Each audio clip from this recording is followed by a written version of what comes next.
What I always remember is being passionate about sport and also being able to potentially link the principles of science into sport. And I always remember my PhD supervisor, Professor Clyde Williams, saying it's relatively simple, Ian. This is what it's about. It's about understanding all of those factors that make a significant contribution to human performance during the preparation for and the participation in and recovery from sport and exercise. And I've always held that in the background when I'm thinking about any scientific principles being applied to sport. So how does it look? Well, essentially, as I alluded to a little earlier, it was, for me, it came from the basic sciences, and then how can you apply those basic sciences into sport and exercise, and what are the impacts of those things, whether you're looking from a recreational or an elite perspective, to enhance sports performance, or indeed a recreational runner, somebody who's involved at not an elite level. And also the interaction and what are the things that we can do in order to help teachers, team doctors, athletes, coaches and the scientific community in order to prepare anybody for any event that they're participating in. So what does sport and exercise sciences actually look like, and what did it look like? Well, really, I would suggest to you 4 key areas that are reflected when somebody is being prepared for an event. And you can think about the Olympics coming up in Rio and the Paralympics coming up in Rio, and what are the things that might be of interest to the sports performance in order to enhance their performance when they get to Rio. And actually the key areas would be physiology, sports biomechanics, and to anybody, so the physiology would be around fitness, the biomechanics would be around technique analysis, the psychology would be around the mental preparation for sport, and you could probably add to that, what are the things that we need to eat in order to enhance our performance. So all of those things would be of importance when preparing an athlete for whatever they're preparing for. The other thing I would say that as a body, as a sporting community that we do of scientists, is we actually support sports performance through the analysis of training and competition, and we also promote and research around the links with exercise and health, and that is a growing market in this particular area. And finally, what we have through our professional organisation BASES, the British Association of Sport and Exercise Sciences, is a set of professional standards that we adhere to as a scientific community. All of this is vital importance to us now and also going forward. But I just want to take you back in time. Some people think that sport and exercise science is relatively new. But this is a picture from 1961 with an athlete called Bruce Tulloch who used to run in bare feet. And the gentleman in the car that looks quite dated because it is Dr. Pugh, who at that time was interested in what are the physiological responses of this athlete to exercise, and is there anything that can be told from that? And he was one of the godfathers of sports science back in the early 60s. Since then, things have moved on. So you may recognise the person on the left as Sebastian Coe. The person on the right is Professor Clyde Williams, who is somebody who drove sport and exercise science forward, particularly during the 80s. And what this particular slide shows is that for Sebastian Coe, his running economy was much lower than somebody like you and I. So essentially what it's saying is if you're an economical runner, essentially that's better in terms of sports performance. And so if you can have an impact on the running economy, on the technique of the athlete, on the body of the athlete, then that can actually enhance performance. In addition, since then, there's been vast amounts of research that's been undertaken looking at marathon running and recreational runners as well. This particular slide demonstrates that blood glucose levels during a marathon actually decrease significantly over the period of time of that marathon. That has significant implications for the athlete, and it's why athletes actually fatigue as they come to toward the end of the marathon. And many of you will have heard about hitting the wall, where the carbohydrate stores in the body become depleted. So actually, if you do quickly look at that, essentially what you have is during a marathon run, the distribution of carbohydrate metabolism and fat metabolism alters over time during a marathon race. And the slide on the right essentially indicates to you that during that time, you can actually increase the fat metabolism that's going on within the body. That is common practice. The bit that's interested in scientists are two things. One is how do you delay the depletion of carbohydrate stores over that time? So this is in the physiology area. And secondly, is there any way of actually mobilizing fat metabolism earlier in a marathon race? And essentially, in a nutshell, you will know well that many athletes take carbohydrate before, during, and post-event in order to enhance their performance. What does that do? It enhances the glycogen stores and keeps them higher for a significantly longer period of time so that fatigue doesn't set in until earlier. And through training, fat metabolism is stimulated earlier on during a run in order to enhance the athlete's performance as well. So those two factors would demonstrate what's important in this particular slide. But I also kind of go back to the 1960s, and there were actually significant studies that were going on at that time, where muscles biopsies were taken from athletes' legs in order to look at the muscle fiber types of people who were involved in particular sports. Eric Hultman at the time and Bergstrom were interested in, is there a difference between sprint athletes and actually endurance athletes? And remember, this is back in the late 60s. And for me, this is a landmark study because essentially what it identified, and many of you may have heard of this, is that in the case of an endurance runner, the slide on the left would indicate that that athlete has actually a higher level of type 1 fibers, and on the slide on the right indicates an athlete who has significantly more type 2 fibers.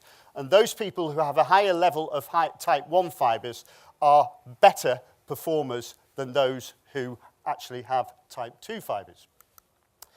Since these times, time has moved on, and essentially there is now lots of work that's been done from a physiological, biomechanical, and also psychological perspective, looking at not just endurance sports, but team sports, whether that be tennis, whether it be hockey, whether it be football, whatever the sport, there is a vast amount of information that our scientific community now have and actually put into practice.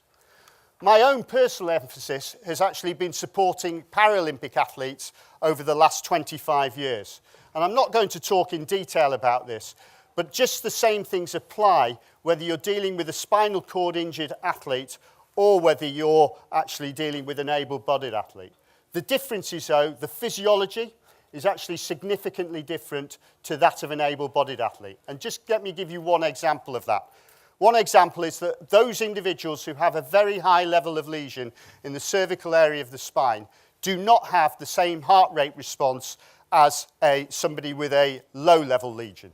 What does that mean? It essentially means the heart rates that you would expect, whether in a marathon or indeed in a sprint event, you never see going above 125 beats per minute.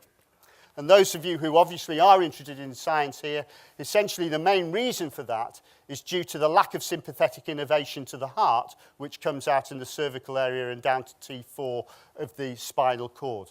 So what I'm saying is these athletes have different requirements from those of an able-bodied athlete. And therefore that has created a whole interesting dynamic around how did we develop training programs that are important and actually benefit spinal cord injured athletes and those athletes going to the Paralympics. Now, as I was kind of developing this talk, essentially what I thought to myself, why am I standing here in front of you giving this particular talk? I love my sport, I love my science, and hopefully from what you can see that I've got a passion about it. But I'm dated, I'm ancient history. Loads of people tell me that. And so what I thought is that at the end of the day, who would be the best person to bring on to talk to you about some of the things that are right up to date and actually putting real science into practice in the sport field at the minute. And my good friend, Dr. Steve Ingham, from the English Institute of Sport, is the Director of Science and Technical Development for the English Institute of Sport, which essentially is developing our athletes for performance in Rio and beyond. And so I gave Steve a call on Sunday and said, listen, I'm sure that people are going to be bored with what I've got to say, and they need somebody really interesting to come and actually give an update as to where things are actually at. So it's now my pleasure to welcome to the stage Dr. Steve Inga. What I will try and do is give you a bit of an overview of the plans that we've got in place for Rio, but also to indicate that the high performance system in the UK is on a march, and we want to make sure that we're not just delivering in Rio, but we're setting our sights high on the games after and the one after that. So targeting the next games, the next summer games in Tokyo. I'll try and give you a broad overview of some of the work that we do, but try and give you a bit of depth and illustrate some of the issues that we try and work with, and give you a flavour as to the type of scientific and medical work that goes on at the coalface in the Institute of Sport. Just to put this in context, you might have noticed there was a sports event a couple of years ago back in down in London. We did all right. It was quite good generally. That's some images of our Olympians and Paralympians. We came third on the medal table with 65 medals in the Olympics, 120 medals in the Paralympics. To give you a view of how that's evolved over time, it's been a rapid ascent from, I'd say, fairly poor performance at the 96 Games, where we came 36th on the Olympic medal table. In proportion not only to the type of the investment that's gone on, making sure that athletes have got the resources to be able to dedicate their time to training and preparation for competition. You can see the number of medals has risen almost in proportion. In concert with that, the scientific work that's gone on has had to develop rapidly in order for us to continue to go upwards. I would say, though, that now, post-games, post-home games, that it's vital for us to look to the next horizon as to where do we need to move our systems, our ways of working, and the areas of ideas and discovery that we need to put in place. Because our competitors around the world are trying to look to us now to try and catch up. So here, for example, is some press just from the last few weeks about the Australian Institute of Sport that have tried over the last cycle to try and copy what we've done in the UK, and it hasn't quite worked because they've just tried to impose it. So they're undertaking an extensive review. We've had visitors from right across the board, across the world, to find out what's going on in the UK. As to why are we batting above the average? Why are we getting disproportionate bang for our buck and investment in this area? And so I would say that this is a genuine British success story. The development of high performance in the UK, and with that, the application of science and medicine to that end. Our goal for Rio, by the way, and it's quite an ambitious goal. This was laid out for the government, hopefully to invest in us for this cycle. 66 medals and 120 Olympic medals, 121 Paralympic medals. One more than was achieved in London. That's a hugely ambitious goal. It's not probable, but it's just possible. And this goal has galvanised our effort. I think it looks likely that we'll be on course for the most successful away games that we've ever had. And that in itself will be an indicator of the maturity of the system. That's our goal that drives our system. I'm privileged to support and manage and direct a team of highly motivated staff, scientists, medics that are all working to that performance goal. We've got 350 staff, 280 applied practitioners that are assigned to over 40 teams, and that today will be working on the goals towards Rio or Pyeongchang Winter Games, for example, or beyond for talented athletes towards Tokyo. Let me just put that into context of what a day-to-day session would look like. This represents training efforts, interval efforts on a given day for a given athlete. And around that, the coach will be crafting, authoring a training program that they're putting on to say, that's what I think is going to be able to deliver your performance. Surrounding the coach will be some fundamental services such as strength and conditioning, performance analysis, biomechanics, physiology, that will have various inputs on a day-to-day basis, either to the session, perhaps to the warm-up, perhaps to the recovery, or perhaps before the event around sports technology, or making sure that they're fit and able to perform the session appropriately, and general session preparation. That'll be happening now for our champions of the future. But if you take that and put that into context of a day, they'd probably do a couple of sessions each day. And during that session, they would have a debrief with the coach. We would have other services that might have an input, maybe psychology or medicine. They would have to eat at some point. We'd have to find some time for that. To and fro from the actual preparation or the training venue. They might get a chance to relax at some point in the evening, and then do some sleeping if we allow them to recover. That's what a day looks like for an athlete. On a weekly basis, this is their sort of schedule. And it might be that they have a day off if they're lucky. And over the course of a week, that's what their schedule would look like. And then over the course of a year, these are full-time, dedicated people that are prepared to put their bodies on the line, to probably make their mind frazzle a little bit at times as to why they're doing this crazy ambitious goal. And that's what their year looks like. But we know that if we take from a potential athlete all the way up to a medal, that the route is not linear. The route is a curvy, wobbly line of successes and failures. And there will be certain waypoints along the way, certain base camp points, whereby they might transition from a good junior to a good senior, or an international vest, or their first major competition, or their first multi-sport game such as an Olympic Games or a Commonwealth Games. They'll also have a life to live. They'll also have critical moments in their life where things suddenly accelerate, maybe funding, or it might be that it's actually suddenly some crises in their life, a loss of a loved one or whatever it might be. And it's our job to not only just give them the tools that we need to develop them, to move their performance on, but also support them. So we have a vital service, psychosocial support, to ensure that we're treating them as people and not just as products that ultimately perform on the day. But down to the science, what do we do on a day-to-day basis?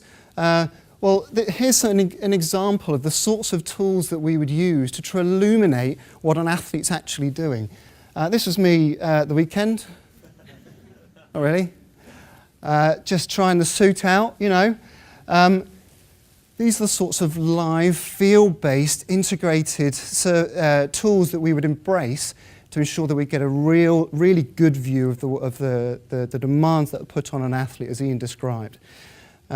This inertial sensor-based suit, the XN suit, has really helped us understand the technique delivery of a multitude of sports, and really not just put them in a laboratory, but actually see how it comes to life in the real world. We have a nutrition service that is focused on ensuring that we reduce injury and illness, enhance adaptation, actually deliver performance on the day. And to put that into context, an individual athlete will have 8,000 opportunities for that meal to manipulate or enhance or support an athlete's progression through an Olympic cycle. And that we have to be cognizant that we're looking for an outcome, but we've also got to ensure that our prescription or advice has behaviour change immersed in it, so that the food choices that they make have an actual impact. We have a performance analysis service, one of the central services that will be out there in Rio, and they are capturing what are our athletes actually doing. Not just a subjective view of what we think the coach interpreted, but what are they actually doing? And how does that match up to our opposition? Because it might be that we're ticking along nicely and on target, but suddenly the opposition might have an acceleration, and we've got to try and match that. Performance analysis services to really get to the heart of what's going on.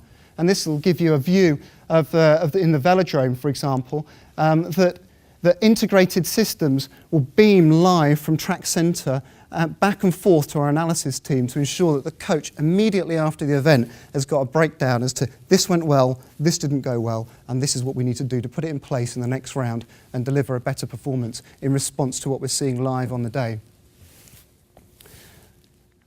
We have an extensive network of facilities such as our gyms, and the strength and conditioning services that are being provided now has been a real boom area in sports science, and I'd say now is at the forefront of really credible high-performance science.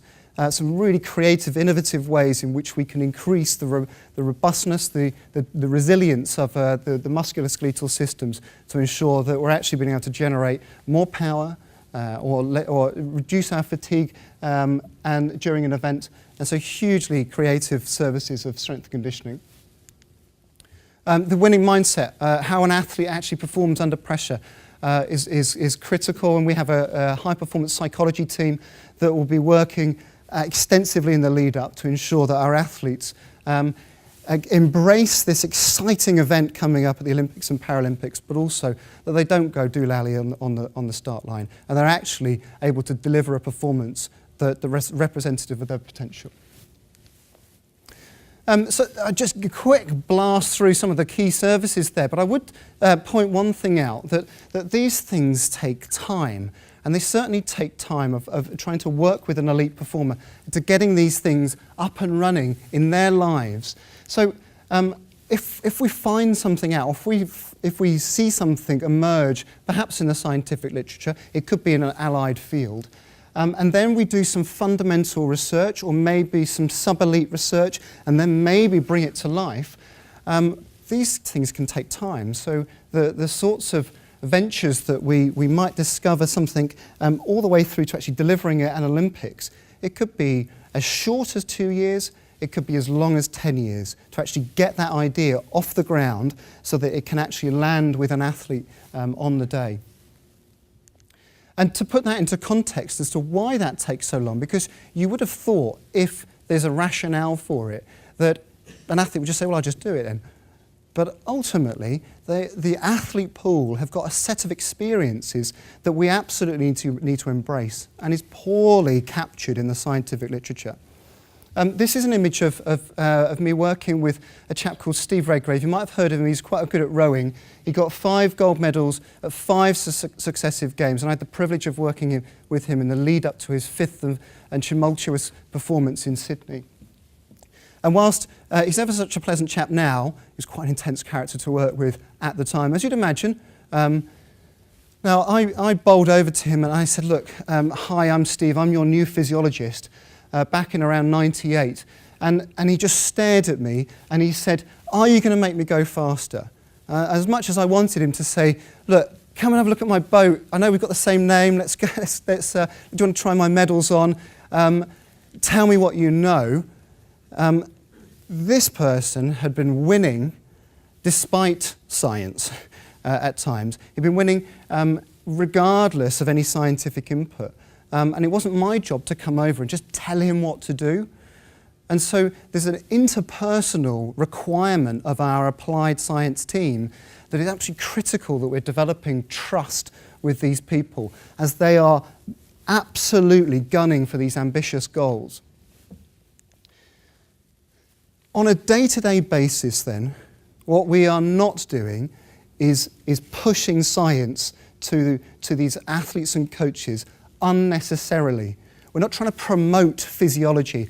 We're not trying to make strength and conditioning look good. We're trying to make performance brilliant. And so everything that we do has got performance at the top of it. What does it take to actually win? And here's a physiology model of what it takes to win, for example, that you need a big engine, big potential for energy turnover, and you need to make sure that you spend that wisely in competition. And then further, you can divide those factors down. So you need to be prepared on the day. Otherwise, you don't deliver, and therefore you don't deliver performance.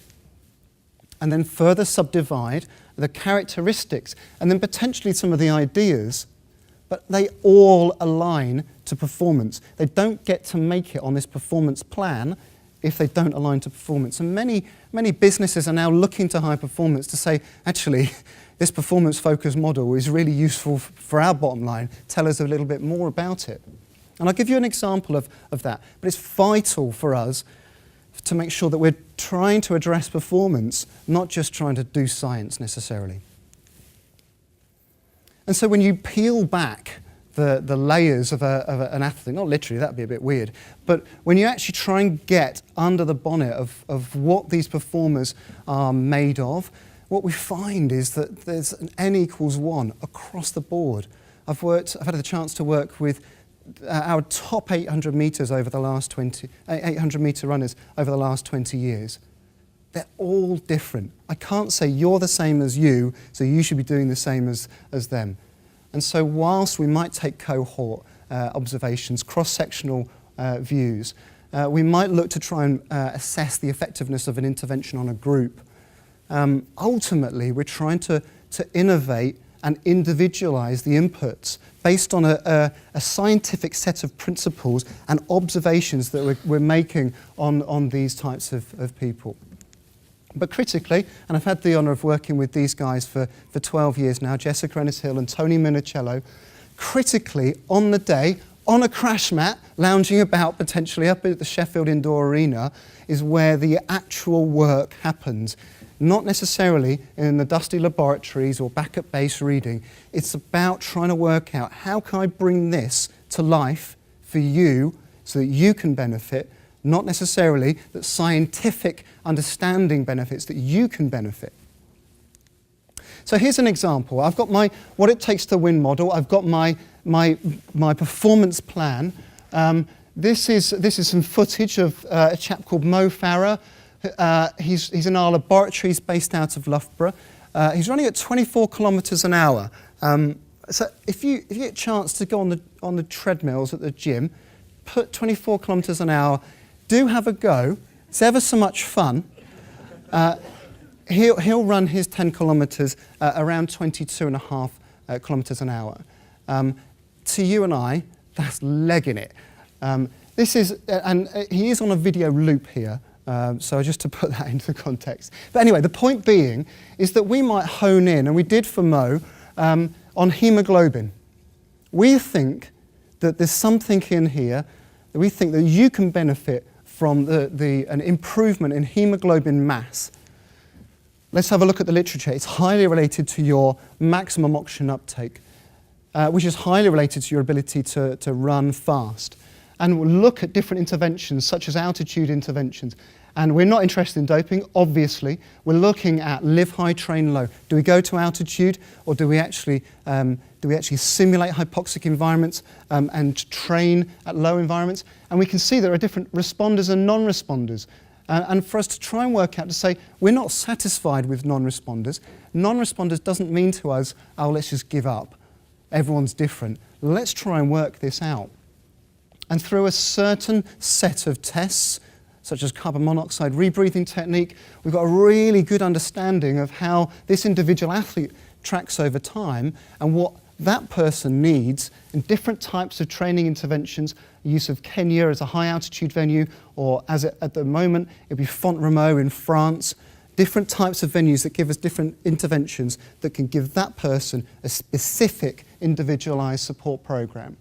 And that's the loop, working based from performance first, identifying factors that might limit performance, then working through the science, problem solving, and individualizing it for the athlete.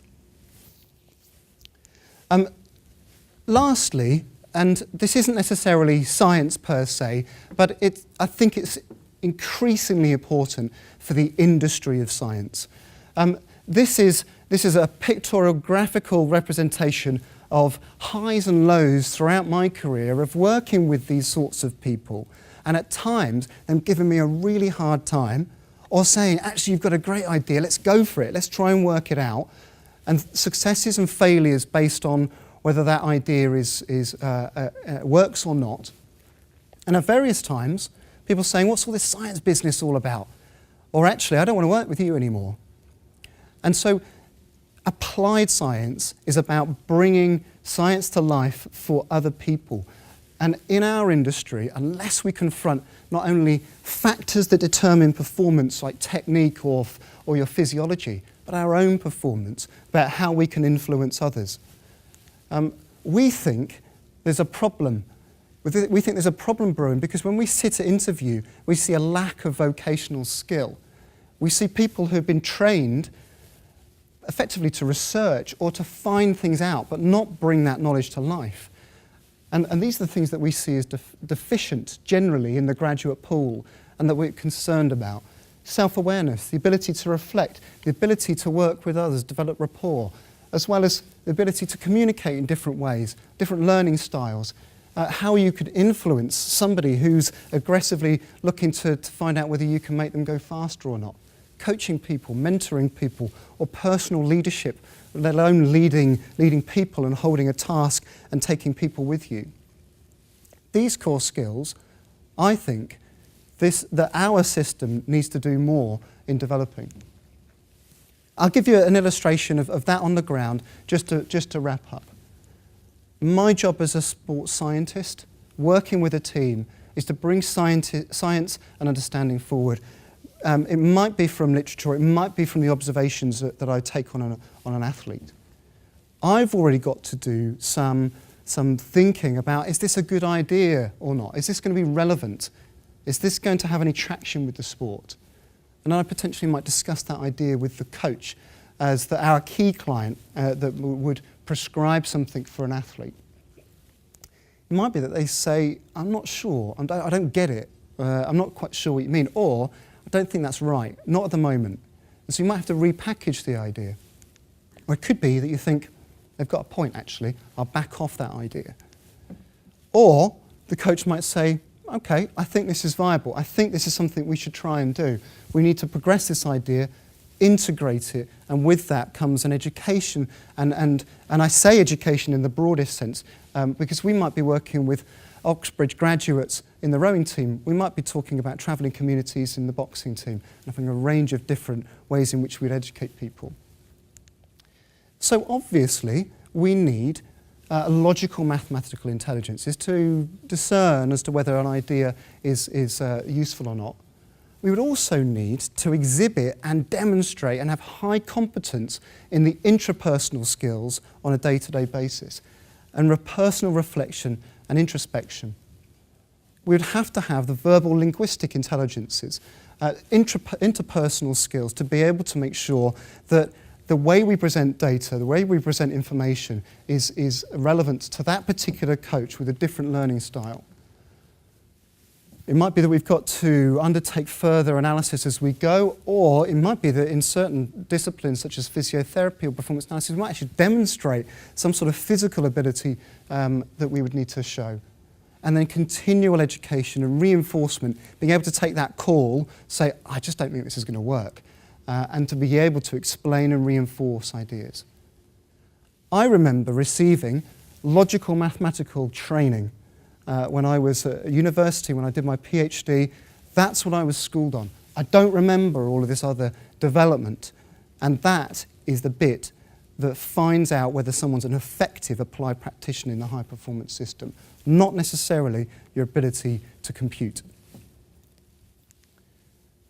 I'd like to thank you at that point. I have got a book out just in the last couple of weeks.